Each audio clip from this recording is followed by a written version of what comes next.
want to be when you grow up? This question, this innocent question that my 8-year-old daughter asked me as she came home from school one day, brought tears to my eyes as I replied, "Honey, I'm already grown up." I tried to look as happy as I could while I tried to hide the despair that I felt inside. I was 39 years old and I was stuck in a dead-end job that was unfulfilling and unrewarding. I felt underpaid and unappreciated, and I thought that I was going to live like this forever. I had immigrated to the US 10 years ago with a great big American dream. I was working for an H-1 visa, which, you can't really leave your job till you get the green card or the permanent resident status. This process, which was supposed to have taken 3 years, had ended up taking 10 years.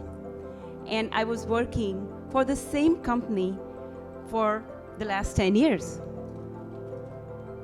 While the people were good, I had been taken for granted. They knew I wasn't going anywhere. So I was getting paid far less than I needed to be paid.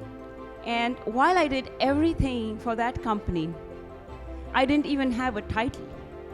I could see no future in sight. When I was young, I had dreamt that one day I'm going to be successful.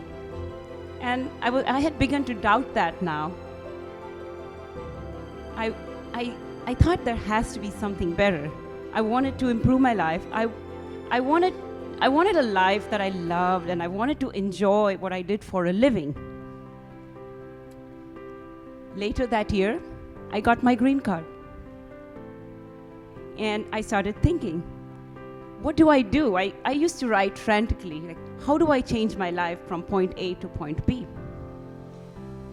Just around that time, my brother was getting married. And I wanted to wear a gorgeous outfit for his wedding.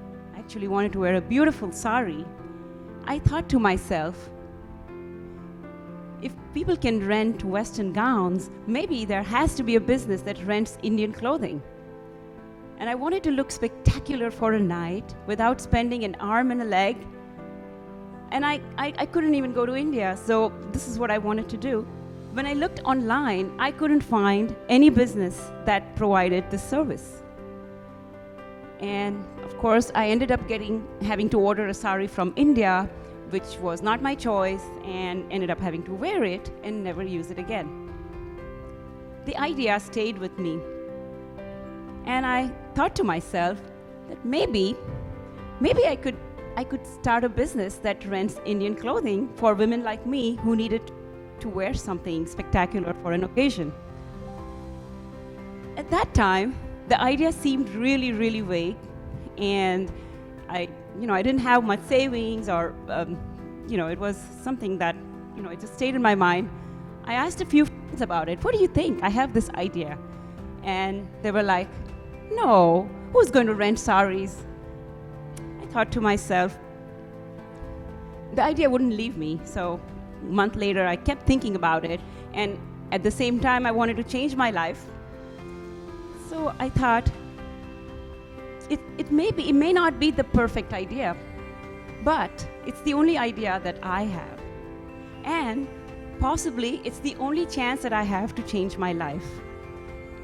If I don't act on this idea, I'm probably going to be in this job forever. And I also thought to myself that if this idea didn't work, maybe, just maybe, it would lead me to something that would work. So I decided to give it a chance.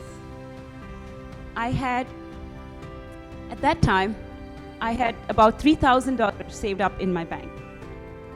And I had to carefully make a business plan. My business plan was to order 30 saris of different price ranges. And I carefully divided my $3,000 to buy 30 saris. Then I hired the best photographer I could find and the most beautiful models I could find to shoot the product. And I took a week off from work and built my website. And Saris and Things was born. It was, at first, it was 1 to 2 orders a day. It felt like I was taking 2 steps backward and 1 step forward. But at the same time, I was loving what I loved making women feel spectacular on their special occasions and helping them find the perfect outfit. A lot of my customers called me a lifesaver, and that really, really made my day. I also learned a lot, like, building my website, e-commerce, marketing, and fast forward, so I felt really good about it. Within about 3 months, I realized that I needed to put in a lot more time into my business to actually give it a chance to succeed. And I couldn't do that while I was on the job. So I took the leap of faith and I quit my job. That was the scariest thing to do when you make so little, you have no savings. And I went ahead and quit my job. 2 years later, apart from Saris and Things, we had become a successful Amazon seller, selling many brands and swimwear, clothing, shoes, and fine jewelry on Amazon. In January, I thought that COVID is going to come to the US. So I started searching for face masks. And by middle of 2020, we had become one of the largest suppliers of PPE and face masks on Amazon. Around that time, I thought it would be great to sell COVID tests. That's the business I should be in. And within less than a year, today my company, S&T Biotech, is one of the largest suppliers of rapid and PCR tests across US. So what started as with my $3,000 investment has grown into a $20 million business in less than 10 years.